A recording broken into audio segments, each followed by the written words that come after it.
We've got, I don't know, the price of oil.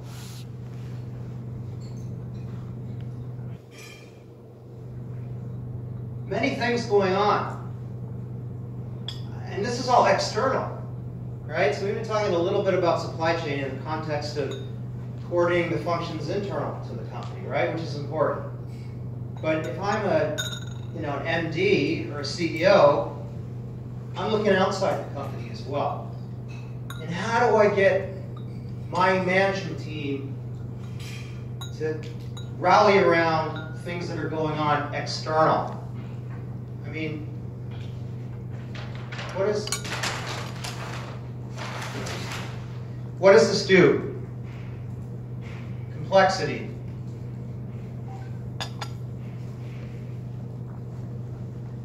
Variability.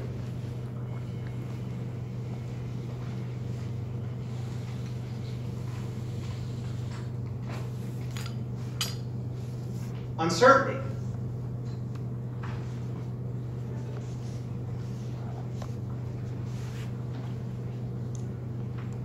And what's all this do?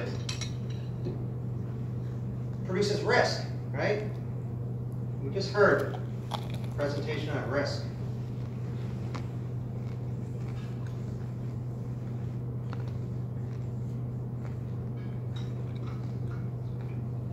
So how do we control all this? Well, we have people, organizations,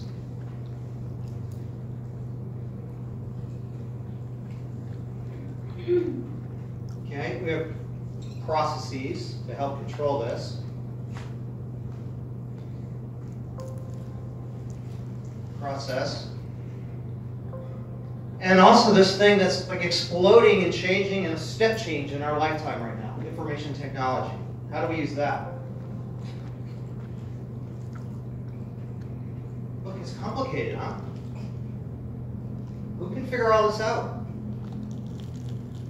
No one can actually figure it all out.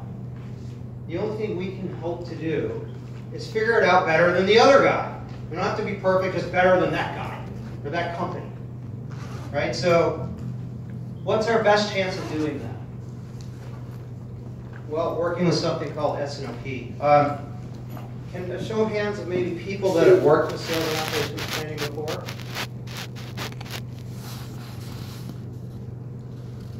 Somebody has. I've talked to a few of you already. We know what sales and operations planning is? Not yet. Okay. All right. I will start with a little bit of definitional type stuff, a little bit of introduction, and then I want to talk a little bit about how we can use something called sales and operations planning to help us drive growth and drive growth in the company and create prosperity.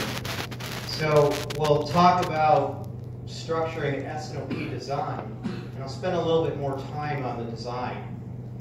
And then we'll get into things to drive growth. Talk about how, is anyone from sales in the room? Salespeople? No one's in sales? Okay.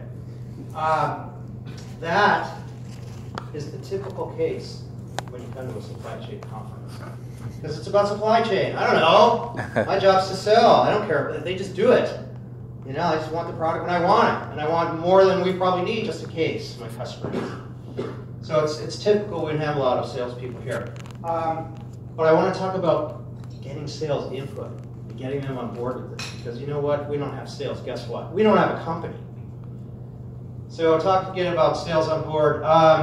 Then I want to talk a little bit about a concept called collaborative planning, forecasting, and replenishment, or CPFR, and extending S&OP through the supply chain. We think about the supply chain, sure, it's our company, but it's also our customers and our suppliers.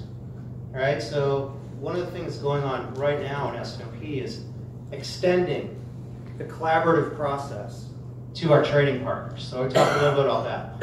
And then what's happening in social media? It's mostly related to demand management. and mostly in, say, B2C type companies. But I want to talk a little bit about that. And then we can just see if there's any questions, or if I can share any experiences with you, I'm happy to do it. Okay? All right, just a little bit about our company.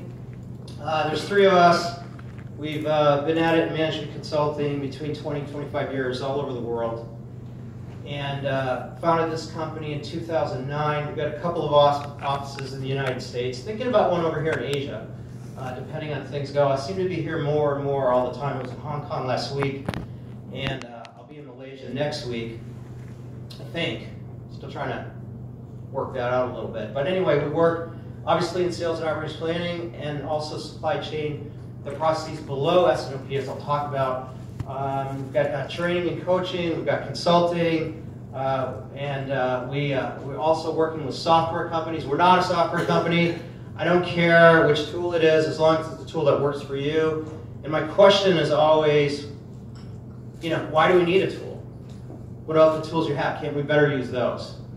But S&OP does require some level of IT support. We'll talk a little bit about that. And then we're also trying to do a little bit more online. And if you go to our website, you can see a lot of things. You see videos, case studies that we've done, papers, ebooks that are out there. And I've written 1 book. I'm working on my 2nd one right now. And I've got it halfway done. You can download that one for free on the website as well. Okay? Yeah. We've been very fortunate to work throughout our careers with many leading organizations all over the world, in consumer products, in chemicals, some in high tech, pharmaceuticals, medical devices, as well as oil and gas. We heard a presentation earlier about potentially oil and gas applications. We had an opportunity to adapt this process to the upstream oil and gas value chain with a couple of companies here that was entirely different, but the same first principles of management teams needing to collaborate, accountability definition across functions, needing to integrate with financial planning, operational planning, supply chain procurement, these type of functions. Every company has that problem, right? It's just a little bit different in terms of how you would structure it for a company like Marathon or Noble that are drilling for oil than, say, how you would structure it for consumer products type companies, right? But the same basic principles apply. Okay. All right. So when you come to a conference, I think the objective is, if you can pull away 1 or 2, what I like to call nuggets, 1 or 2 things I can pull away from the conference, put that into place at work the next day, then I call that a success. All right? So my hope is that there'll be 1 or 2 things that you can take away from this and put it to work immediately in your environment. I also want to show you a few things some other companies are doing, and if any of us can share any of our experiences as I'm going through this, that would all be a win for the session for me. Okay? All right. So let's, before I talk about exactly about S&OP and what it is and so forth, I want to talk a little bit about growth and the importance of growth. And I realize that some of this is a little bit difficult for you to read, and I can barely read this myself as I stand up here, but what this is a McKinsey study that was conducted this year that just interviewed a lot of CFOs, and what the CFOs are saying is that, well, finding new sources of growth for organic and inorganic growth, balancing the long-term strategy with the near-term needs of the company, all of these things are indicating how important growth. I mean, it's pretty obvious, right? I mean, growth is the most important thing in the company. Otherwise, we're not a company anymore. So yeah, and we have our own actual survey that we conduct across key topics in sales or operations planning.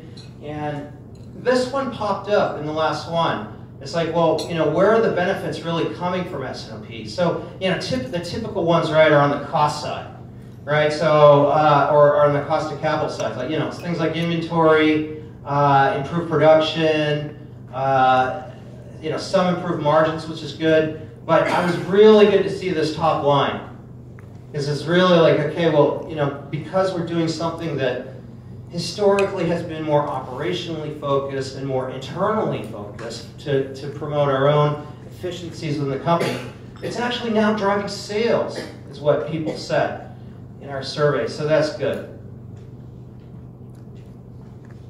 Okay, so let's talk a little bit about what S&OP is. And we would define it as a vehicle, right? Which is a fancy word for a process. Communication, performance management, and decision making related to integrating functions to meet company objectives. So it's a management process. It's not all the detailed supply planning, demand planning, all the detailed supply chain planning underneath. Now some people are calling that, and there's a little confusion in the marketplace. So you hear these other terms emerging to try to combat some of that confusion. Things like executive S&OP, things like integrated business planning, some other terms. Point is, it doesn't matter. I mean, the right terminology is the one that works for your environment and your own company. But as long as you have a management level, product family level discussion across a planning horizon that's a little bit more than what orders are shipping this month, that's what we're trying to get at with S&OP. So it's really, if you think about kind of a hierarchy of processes, right? First we have the business strategy, and then below this we have supply chain planning processes, demand planning, supply planning, procurement, distribution, it's all that. But how do we coordinate, integrate those functions?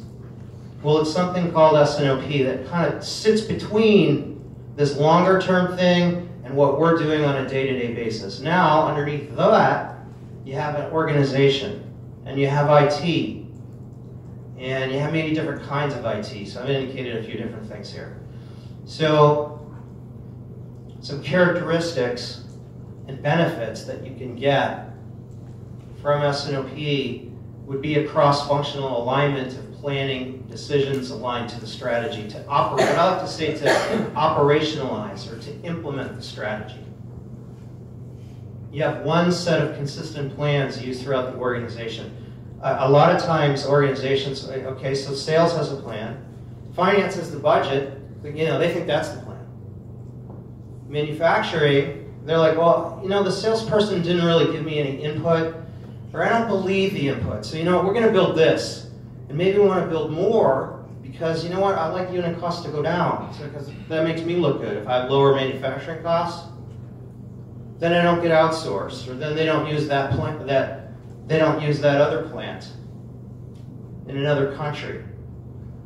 So we're going to build a little bit more, and we're going to create some inventory.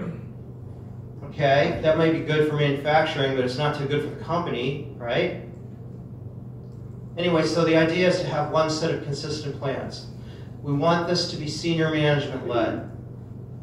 A sponsor, somebody with a vice president's title, somebody like a COO, somebody like a managing director needs to drive this. I think it's a great thing for a managing director to manage these things that we were talking about. This is what keeps them up at night, this sort of thing. It's not what orders are we shipping tomorrow. They're way ahead. They need something like this to operationalize their strategy. We want to have product family level discussions. So when I say a product family, does that make sense? So a product family might be a group of SKUs, right? Like, I don't know, TVs. I'm an electronics company. I make stereos, I make TVs, I make computers. So TVs might be the product family. So if I'm in an S&OP discussion, I'm talking about how many TVs are we going to sell. I'm not talking about, how many 50-inch TVs, how many 36-inch TVs, how many HD. Well, I guess they're all HD now, but you understand what I mean. It's a group of SKUs, product family. So we're not down in the details. We're up at a higher level. Okay, managers, directors, vice presidents, CEOs. They don't care about SKUs. They care about, sometimes not even product families, they care about business unit performance. And there's kind of a hierarchy of discussion and a hierarchy of planning that goes on at higher levels. That's what S&OP is supposed to do. Okay? Management of financial gaps, while there's still time to do something about them and take action. So a lot of times companies, they'll have a fiscal year, and they'll talk about it, and then they do the budget. Say it's a regular calendar year. So January, okay, we got our new budget. Oh, we're falling behind. February, we're falling behind. No, it's okay. It's only the beginning of the year. It's not a problem. We'll make it up next year, or next month. And the next month comes by. No change. We got next month. And then they just put things off. Whereas S&OP is going to keep the focus on, let's make our goal. And you know what? It's going to take us 4 or 5 months to do something differently. So we know we're going to have to make this decision about this manufacturing facility within the next 6 months. So let's make sure we take action while there's enough time to do it, as opposed to, oh no, it's, we have 1 month to take action and we don't know what to do. Or, if we'd only known this 3 or 4 months ago, we could have made the right plans for this. We could have hired people. Oh, we missed out on a lot of sales.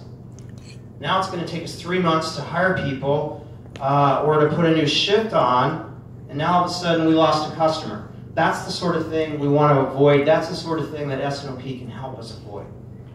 Okay, so management of financial gaps while there's still something to do about it. And you've got the finance. Is anyone here from finance? Finance.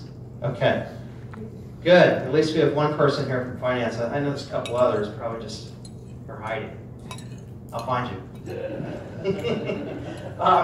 Yeah, so finance is a key role because what we want to do is we want to integrate our planning with our financial planning, right? They have a budget, right? They're putting together that process, and then and they're keeping their mind on that budget and asking hard questions about, okay, we're falling behind in the budget, guys. What can we do about that? So there's an aspect of keeping track of that finance can help us with. Finance can also help us with, we're managing different business scenarios. Should we open this new plant or should we outsource that? I don't know. We need a business case on that. Can somebody that can use a spreadsheet help us with that? So finance helps out there as well. Okay, leadership development and improved teamwork. So if we can put our minds around a consistent objective plan, sales plan, what production is required to meet that sales over what period of time, and how much inventory do we need to support that, and we all are working to one plan, and we're all talking about the integration of those functions across the company as opposed to trying to maximize our own function, that's going to lead to company level leaders, people thinking at the company level, not thinking at the functional level. Aware, but also understanding the implications of what happens at the company level. So if you want to be moving on to maybe running a business unit someday, or maybe a product marketing function, or a CFO, these sort of things, this is the process to be involved in your company. It will lead to improved teamwork because the functions are getting together, they're learning more about each other as I'm describing, and what people go through. So a salesperson is in a conversation about, okay, here's the demand, and I need it to be accurate, because we're going to start making investment once I like to say cutting metal, so to speak, or using our production assets to make something. That salesperson will gain a better appreciation for what goes into actually producing it. Similarly, your production or operations person will gain a better understanding of how hard it is to actually sell something, and how hard it is to actually work with a customer to get a good forecast. So people are going to learn more about each other's functions and have a better appreciation. That's going to lead to improved teamwork. Okay? Business performance management across the enterprise. KPIs, metrics for each area, and metrics that are more at the company level as well, leading to operational and financial metrics, right? Have people heard of the concept of the balanced scorecard before? Right? Some financial stuff, some operational stuff. Okay? This is really the platform for continuous improvement in the company. We can put an S&OP in a few months. We come with the design, we start the meetings, we look at the reports, we look at the metrics, and we can do that in a few months. But to get good at this, it could take years. But you do it a little bit at a time. A quarter ago, we weren't as good. We didn't really even have a forecast. Now at least we have that. Okay. Well, the forecast isn't right. Okay. A quarter from now, it's better. 2 quarters from now, it's better. So it really is a platform of really being able to get better over time. Sometimes not as fast as we'd like, but at least we're moving in the right direction. So that's the idea. Now, at the core, what I'm really talking about, like, okay, what actually is it? It's a set of meetings that happen on a monthly basis that are the culmination of a supporting process underneath. So for example, you have a forecasting process or a demand planning process. At the end of that, you have a demand review. And that's just where we achieve consensus on what the demand is actually going to be at the product family level over a planning horizon that makes sense for your company. Not 1 or 2 months. It's also going to integrate with financial planning. Typically over a horizon of 12 to 24 months is what's typical for this process. Okay? So we have a demand review. Finance is involved there. Sales is involved there. Maybe there's a function called demand management. Does anyone work in demand management? None of you guys work anywhere.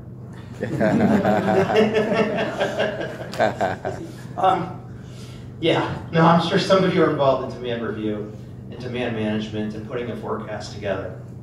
So once that happens and we all agree, and a fairly high-level person on the commercial side, like a vice president of sales, for example, says, yeah, this is the one I'm going to sign up for. So you may have a supply chain function or demand manager that's putting numbers together and doing statistical analysis and collecting inputs, looking at maybe the macro economy and challenging what the sales force might say. Ideally, maybe that person's putting a promotion in. So there's a numerical aspect to this, obviously, but there's also an executive aspect to this. Signing off on the plan. That should be done by sales. They own it. They actually make the decision. Supply chain or demand manager working in a supply chain function may say, here's what I recommend. Here's what the history says. And, last time we got that promotion in and it worked really well, so I would add some. Or they might say, it didn't work well. Are you sure it's going to work that well this time? A good demand manager will be able to ask that kind of question to even a high-level commercial leader. But at the end of the day, it's up to the commercial person to make the call. that person's accountable for the accuracy. And yeah, well, yeah, we're going to measure that too. So after that happens, it would go over to an operations function where they'd have a supplier review. And they'd look at the unconstrained consensus demand plan, and they'd say, okay, can we make this? Can we get the right raw materials at the right time? What kind of inventory do we have on hand? And here's what's going to be our supply plan. They put that together. Okay? Then, you may have these functions getting together in what's called a pre-SNOP. And I'll tell you a little bit about why we draw it this way as opposed to a linear way in a minute. But I just want to give you kind of an idea of the landscape. So in demand review, they throw over a demand plan to the supplier review people. And the supplier review says, oh, well, you know what? We don't have the production capacity to actually make all that. So we're going to have to make some decisions about who's going to get what. Or are we going to outsource? Or can we give the customer that quantity the next month? Or what? Do we need to add a shift and incur costs with overtime? Do we need to hire people? These are all the kind of things that they might think about. And then these functions get together in what's called a pre-SNOP, where this is all coming together and we're resolving those questions. So if we can make those decisions at the pre-SNOP level, if it's not millions of dollars, then we can make the decision here. If we can't, and we need, say, vice presidents to get involved in a decision, then that's something we bring up to executive SNOP. We'll elevate that, put it on that agenda. So in the meantime, for every one of these meetings, we got finance involved, right? They're looking at, like, okay, the revenue plan, is it enough? We're looking at finance here. Cost accountants are in here. Let's look at the cost accounting aspect of this. Let's look at the commitments that we made to hold inventory or reduce inventory. Are we there? What about procurement spend? Okay, we're looking at that. So finance is there too. And we've also got KPI metrics that we're looking at. Forecast accuracy here. Things like that. Things like, okay, cost here. Production plan attainment. Inventory turns. Looking at that here. On time in full. We could look at that here. Also looking at maybe corporate metrics here. Maybe here we're looking at the metric at a product family level as I described. When we get into here, we're looking at it at a business unit level. We're rolling it up. Same thing here. We're looking at it at an enterprise level. What is my whole company on time in full? Across all of my business units, or what is my whole company forecast accuracy? Here, maybe I'm looking at it like business unit A, B, or C. Here, I'm looking at it by product family, for example. So it might be the same metric, but it's a different level that we're looking at. Okay? All right. So that's the flow. I haven't talked really about portfolio review yet. Portfolio review is a fairly new component to this process. So this process actually invented in the 1980s. Seems like a long time ago. And it's really become more popular as all this sort of nonsense has been going on in the world. And as things like demand management, supply management, distribution, logistics, procurement, all these functions have evolved. There was a realization that there was a need for something to sit above all this to coordinate it. So through the 80s and 90s, this became very popular, and companies, large companies, global companies, they're all using this today pretty much in various forms of maturity. and in various forms of nomenclature, and with various forms of IT tools supporting this. So it's still quite a mess, which is good, because it creates opportunity to get better and more competitive than the other guy, as long as you keep working on it. So anyway, so portfolio review is a new one, and what this is about is, okay, we're going to introduce a new product into the supply chain. Let's do that in an organized way. Let's do that with marketing. Let's tell production when we actually expect to introduce this product and make sure that they've saved enough production capacity to help us introduce our new product. And we've got a product portfolio now of a bunch of stuff. And maybe some of those are more profitable than others, and maybe we should get rid of some of them. Or maybe we should push more on some of these products. And by the way, we've got our own set of KPIs as well with this. New product introduction cycle time, percent revenue on new products, percent profitability for new products, this sort of thing. So there was a realization, probably in the last 10 years, that, hey, you know what, we want to really structure the introduction of new products and the management of our product portfolio with the rest of our company and the rest of our supply chain. So portfolio review has become an accepted component of S&OP. Now, I was talking to somebody not too long ago in this room that works for a company with only a few products. Does it make sense for them to have an ongoing, active, monthly portfolio review? Probably not. But if I'm Procter & Gamble, you know, and I have, I don't know, 80,000 SKUs, geez, you know, I better be looking at my product portfolio, and I'm going to introduce like a whole new line of shampoo or something, and move that into the supply chain.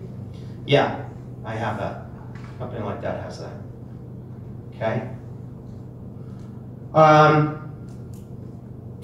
So these are what I'll call the typical components, and I like to. A lot of pictures, like if you Google S&OP and you see some pictures about, you know, the flow of the S&OP meetings, you might see them in a linear way.